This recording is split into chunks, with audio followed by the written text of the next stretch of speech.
You're listening to More Than Steps, the podcast where we geek out on how belly dance works, one coffee run at a time.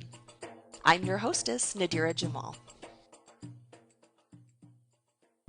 Today we're bringing you a special episode by the newest member of the Belly Dance Geek team, Heather Wayman.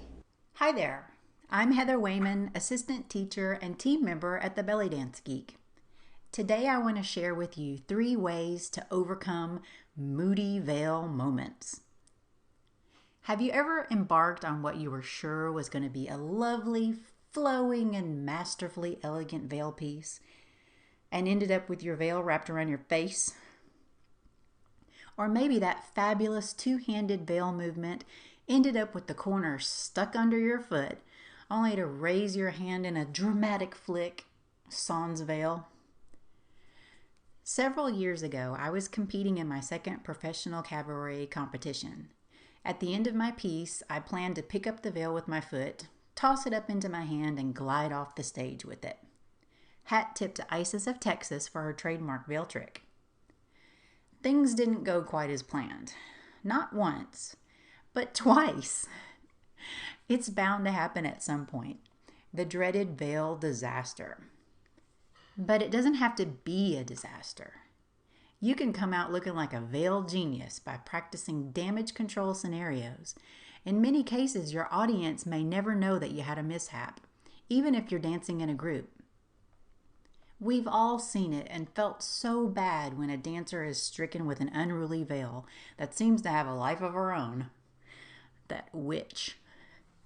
Or perhaps you had the displeasure personally. I'm raising my hand. It happens to everyone at some point. How the audience remembers you depends upon how you handle the situation. Do you advertise it or comment on it with your facial expression? Or do you simply make it a part of your show? When a dancer advertises the difficulty, we feel bad for them.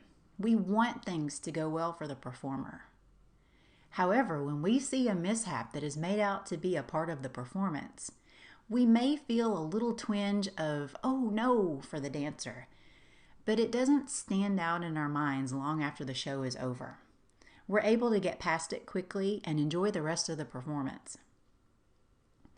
A well-managed mishap leaves us feeling triumphant for the dancer, and we admire her skill. Sometimes we don't even know there was a slip-up because it was handled so artfully. The best defense for an unruly veil is a good offense. Let's look at some common moody veil moments and how we can manage them to our advantage. The first one, the underneath flip that eats your face. Your veil's in front of you, you meant to flip it up onto your neck for a beautiful princess pose, but she decides to be the star and covers your face instead. We'll fix her.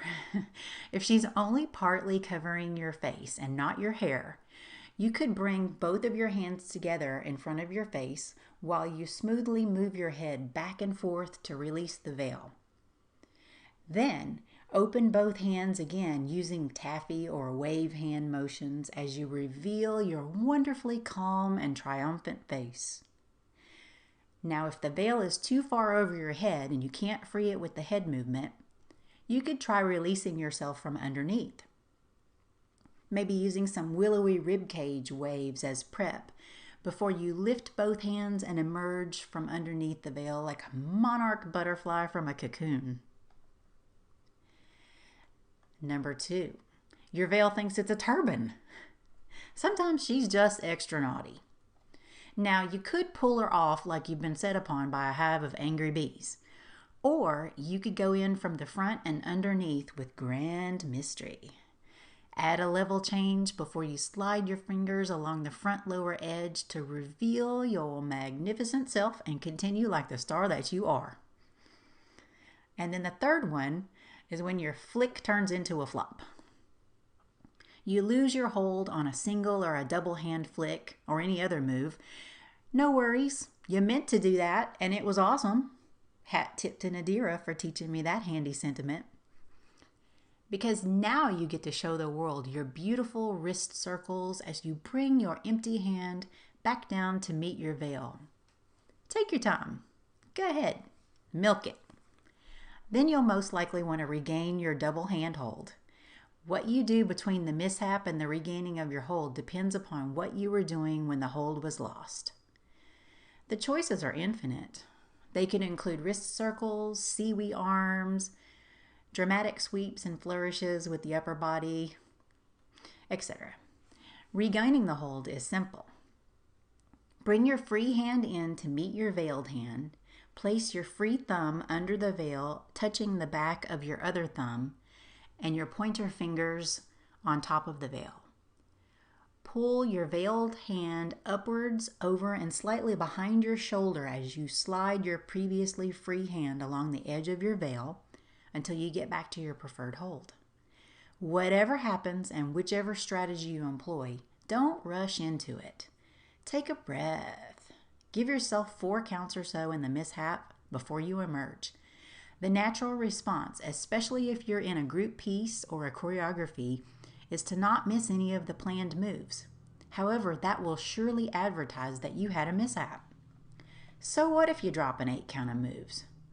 Unless you're using humor to fix that misbehaving girl, you don't want to advertise the fact that she's trying to run your show. But if you are using humor, show her who the boss is. Remember that competition that I told you about at the beginning? The major misbehavior of my veil was in the finale. This was the last impression that the judges and our audience were going to have of me. The veil did not want to leave the stage according to my plan. And since she acted up more than once, I chose to use humor and audience/judge connection to wrangle her in. And it worked. I ended up winning 3rd place in a field of over 25 competitors. I'll post a video link in the resources below. So let's summarize what we've learned.